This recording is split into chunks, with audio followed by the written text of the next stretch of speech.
नमस्कार मित्रों, इस व्याख्यान में हम महाकवि सूरदास के जीवन परिचय पर चर्चा करेंगे। भारतीय ऋषि परामर्श प्रिय थे। वे प्रत्यक्ष से नहीं अपितु परोक्ष से प्रेम करते थे।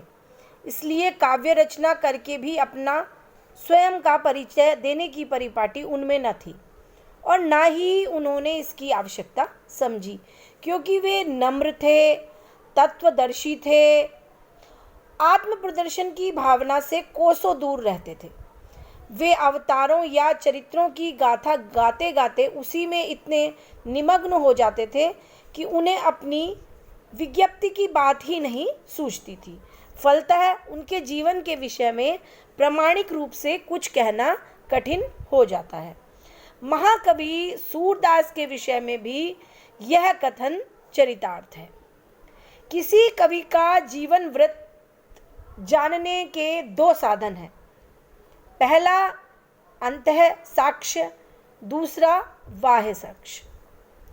अंतः साक्ष्य अर्थात कवि ने अपनी रचनाओं में अपने संबंध में परोक्ष अथवा प्रत्यक्ष रूप से जो कुछ कहा है। दूसरा बाह्य साक्ष्य अर्थात कवि के समसामयिक तथा परवर्ती विद्वानों ने उसके संबंध में जो कुछ कहा है। हम दोनों साधनों में अंतः साक्ष्य का अधिक मूल्य मानते हैं। बाह्य साक्ष्य में समसामयिक विद्वानों का कथन ही अधिक प्रामाणिक माना जाता है। जब हम सूरदास की जीवनी का परिचय पाने के लिए कुछ अन्वेषण करते हैं तो हमें भी निम्न अंतर और बाह्य आधारों की शरण लेनी पड़ती है। पहला आत्मनिवेदन संबंधी पद, दूसरा सूरदास के कूट पद, तीसरा किंवदंतियाँ और चौथा इतिहासकारों तथा अन्य समकालीन लेखकों की रचनाओं के उल्लेख। पहले दो अंतः साक्ष्य के अंतर्गत आते हैं आत्मनिवेदन संबंधी पद और सूरदास के कूट पद। किंवदंतियाँ और इतिहासकारों तथा अन्य समकालीन लेखकों की रचनाओं का उल्लेख बाह्य साक्ष्य के अंतर्गत आता है। अंतः साक्ष्य। अब हम इन आधारों को ध्यान में रखकर सूर के जीवन वृत्त के संबंध में विचार प्रकट करेंगे। अंतः साक्ष्यों में सूर सारावली का एक पद, साहित्य लहरी के दो पद तथा सूर सागर के कई पद सूर के जीवन वृत्त पर प्रकाश डालते हैं। इन पदों से सूर के जीवन के संबंध में अनेक बातें ज्ञात हो जाती हैं। सूर की जन्मतिथि के संबंध में सूर सारावली की निम्नलिखित पंक्तियों पर विचार कीजिए। गुरु प्रसाद होत यह दर्शन 67 बरस प्रवीण, शिव विधान तप करियो बहुत, दिन तहु पार नहीं लीन। इन पंक्तियों में से प्रथम पंक्ति को लेकर प्राय सभी आधुनिक विद्वानों ने यह निष्कर्ष निकाला है कि सूर सारावली रचने के समय सूरदास की आयु 67 वर्ष की थी और महाप्रभु वल्लभाचार्य से मिलने से पूर्व वे शैव थे। अंतः साक्ष्यों में साहित्य लहरी के दो पद अत्यंत प्रसिद्ध हैं। एक पद साहित्य लहरी के निर्माण के समय पर निश्चित रूप से प्रकाश डालता है और दूसरा पद सूर के वंश तथा उनके जीवन से संबंधित अनेक बातों को प्रकट करता है। प्रथम पद इस प्रकार है।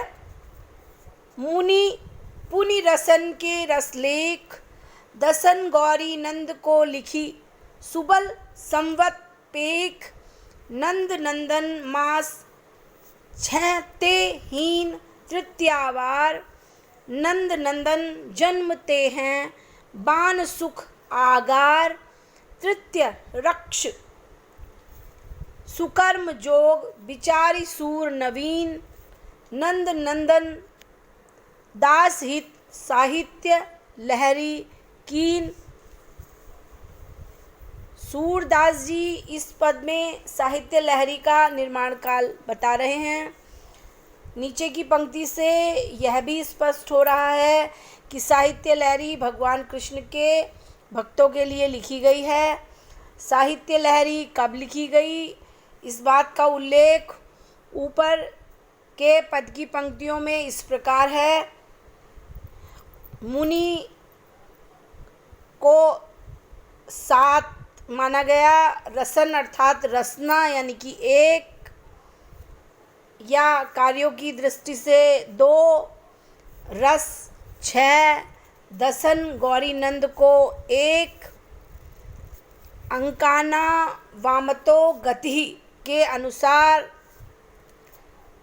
उलट कर पढ़ने से संवत निकाला 1617 या 1627। नंद नंदन मास से अभिप्राय है वैशाख का महीना। 6 से हीन तृतीया अर्थात अक्षय तृतीया, तृतीया रक्ष अर्थात कृतिका नक्षत्र। उस दिन सुकर्म योग था। नंदन यानी कि कृष्ण का जन्म बुधवार से बाण अर्थात 5वां दिन रविवार को हुआ। सुबल संवत का नाम था। विद्वानों में इस पद में वर्णित संवत के विषय में भी मतभेद है। यह मतभेद रसन शब्द को लेकर हुआ, क्योंकि रसन का कुछ विद्वानों में एक अर्थ लिया है और कुछ ने दो। श्री मुंशी राम शर्मा सोम के मतानुसार उसका अर्थ दो होना जो है वो समाचीन है। डॉक्टर ब्रजेश वर्मा इसका अर्थ 1607 लेते हैं, किंतु साथ ही उन्होंने कहा है कि यह पुस्तक सूरकृत नहीं हो सकती, क्योंकि इसमें आत्मविज्ञापन की भावना है जो सूर की प्रवृत्ति के विरुद्ध है, और इसमें केवल युगल रूप के दर्शन का ही उल्लेख है। इससे उनकी जन्म तिथि नहीं निकाली जा सकती। साहित्य लहरी के इस पद के अनुसार सूर 1627 संवत तक अवश्य जीवित थे। इसी संवत के आसपास ही उनकी अकबर से भेंट हुई होगी। वे संवत 1642 के पूर्व निश्चय ही स्वर्गधाम सिधार चुके थे, जैसा कि आगे उद्धृत 84 वैष्णव की वार्ता के साक्ष्य से प्रमाणित होता है। साहित्य लहरी का दूसरा पद सूरदास जी के जीवन पर पर्याप्त प्रकाश डालता है।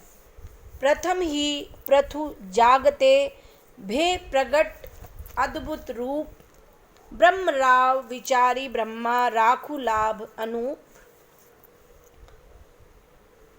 अन्य देखिए, तासु बंस प्रशंस में भो चंद चारण नवीन भूप पृथ्वी राज दीनो तीन्हे ज्वाला देश तनय ताके चार कीनो प्रथम ओप नरेश दूसरे गुण चंद तासुत सील चंद स्वरूप वीर चंद प्रताप पूरन भयो अद्भुत रूप। ये पद बहुत लंबा है। इसमें उनकी जाति का उल्लेख है। इसमें वर्णित भाव संक्षेप में इस प्रकार है। सूर पृथ्वीराज के कवि चंद्र बरदाई के वंशज ब्रह्म भट्ट थे। चंद्र कवि के कुल में हरिचंद हुए, जिनके 7 पुत्रों में से सबसे छोटे सूरदास या सूरजदास थे। शेष 6 भाई जब यवनों से युद्ध करते हुए मारे गए, तब अंधे सूरदास बहुत दिनों तक इधर उधर भटकते रहे। एक दिन वे कुएं में गिर पड़े और 6 दिन तक उसी में पड़े रहे। 7वें दिन भगवान कृष्ण उनके सामने प्रकट हुए और उन्हें दृष्टि देकर अपने दर्शन दिए। भगवान ने कहा, दक्षिण के एक प्रबल ब्राह्मण कुल द्वारा शत्रुओं का नाश होगा और तू सब विद्याओं में निपुण होगा। इस पर सूरदास ने वर मांगा कि जिन आँखों से मैंने आपका दर्शन किया उनसे अब और कुछ न देखूं तथा सदा आपका भजन करता रहूं। कुएं से भगवान ने जब इन्हें बाहर निकाला तब वे पूर्ववत अंधे हो गए और ब्रज में आकर भजन करने लगे। आचार्य वल्लभ के पुत्र गोस्वामी विट्ठलनाथ जी ने सूरदास जी को अष्टछाप में प्रमुख स्थान दिया। इनके संबंध में ब्रजेश्वर वर्मा का मत है कि इस पद में अपना परिचय देने वाला कोई सूरज चंद्र नामक ब्रह्म भट्ट है। उसने एक और अपने को चंद्रवरदाई का वंशज घोषित किया है और दूसरी ओर सूरदास से अभिन्न सिद्ध करना चाहा है, किंतु सूरज चंद्र का सूर सागर में कहीं प्रयोग नहीं हुआ है।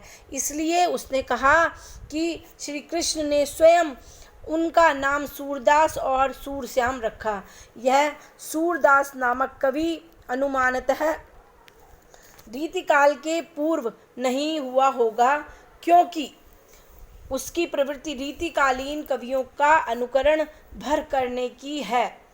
उनका पूर्ववर्ती वह नहीं हो सकता। भले ही मुनि पुनि रसन के रसलेख आदि में कोई भी तिथि निकलती हो, उस पद का उद्देश्य तो साहित्य लहरी को सूरकृत के रूप में प्रसिद्ध करना है। विद्वान इस पद को प्रक्षिप्त मानते हैं। इसके आधार पर सूर की वंशावली का निर्णय करना ठीक नहीं। इसके अतिरिक्त सूर सागर में भी कुछ ऐसी अंतः साक्षियाँ हैं जिनसे सूर के जीवन पर पर्याप्त प्रकाश पड़ता है। सूर के गृहस्थ जीवन के संबंध में निम्न पद विचारणीय हैं। कितन दिन हरि सुमिरन बिन खोए, पर निंदा रसना के रस में अपने पर तर बोए।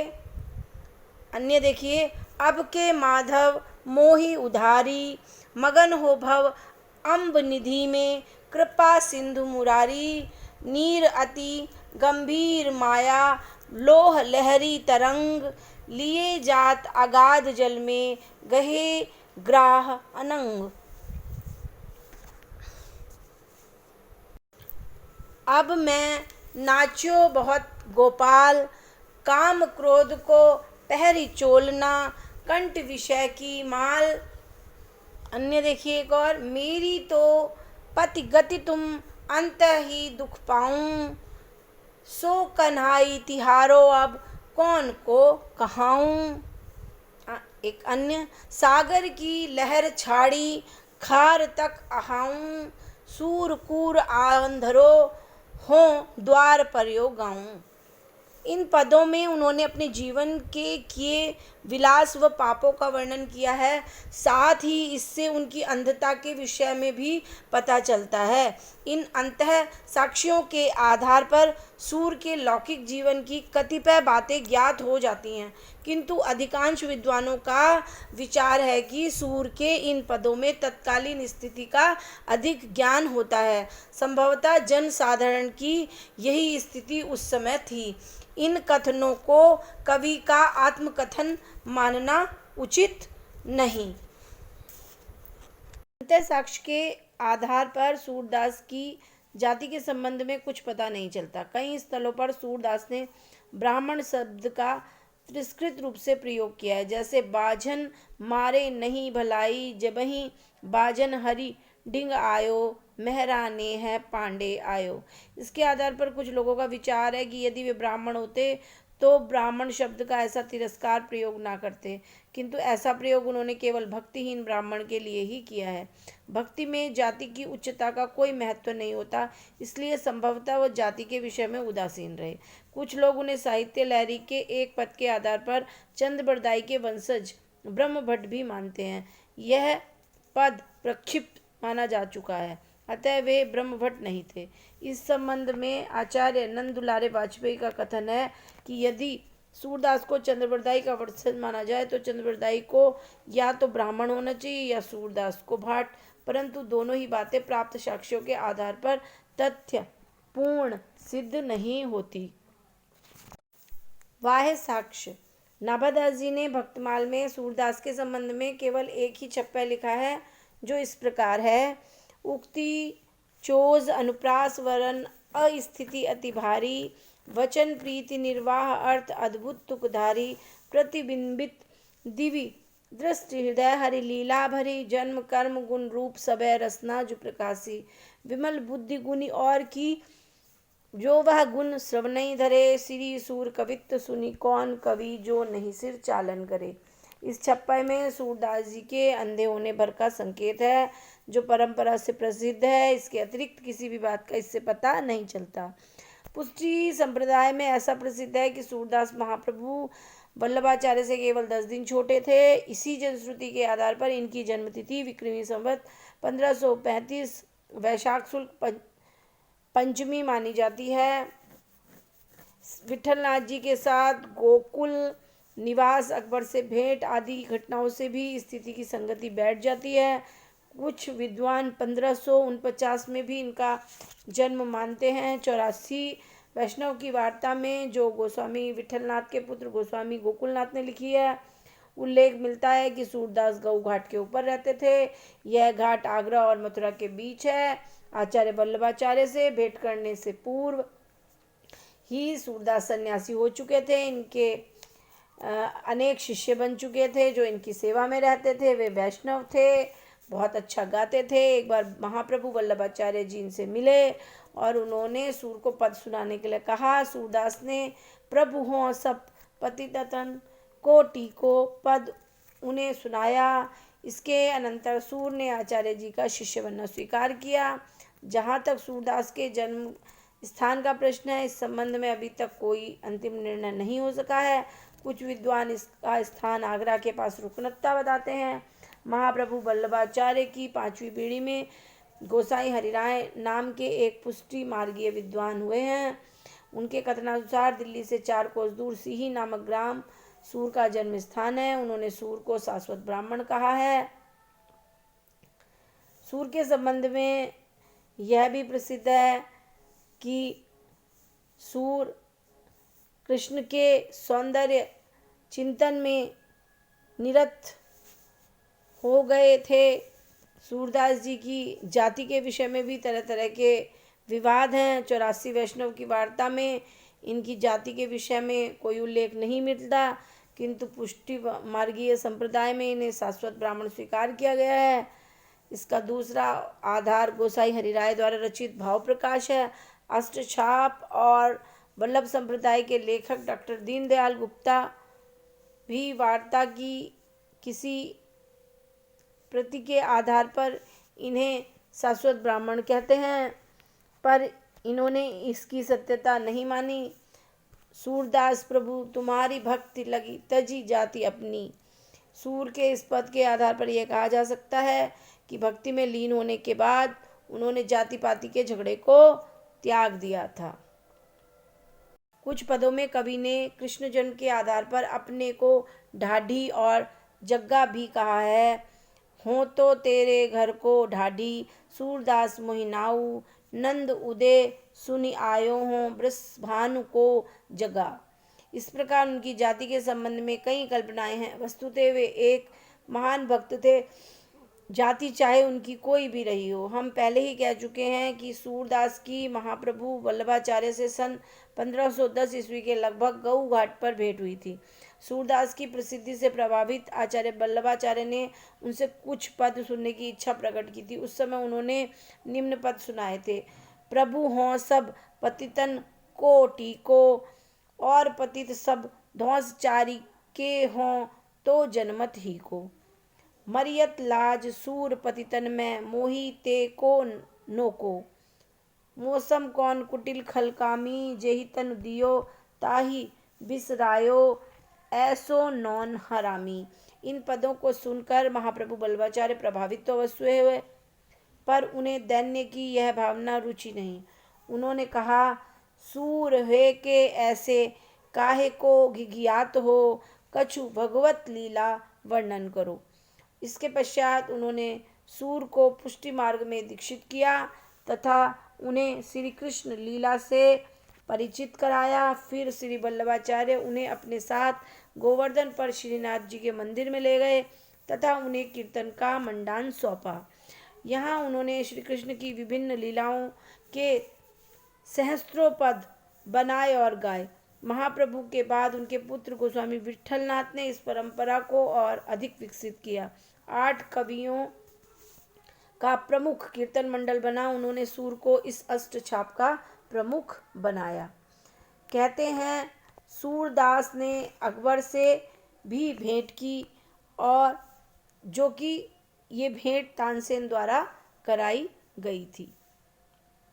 सूरदास जी को जब ज्ञात हो गया कि उनका अंतिम समय निकट है तो वे पारसोली के चंद्र सरोवर पर आ गए और यहाँ श्रीनाथ जी की ध्वजा के सामने दंडवत लेट गए।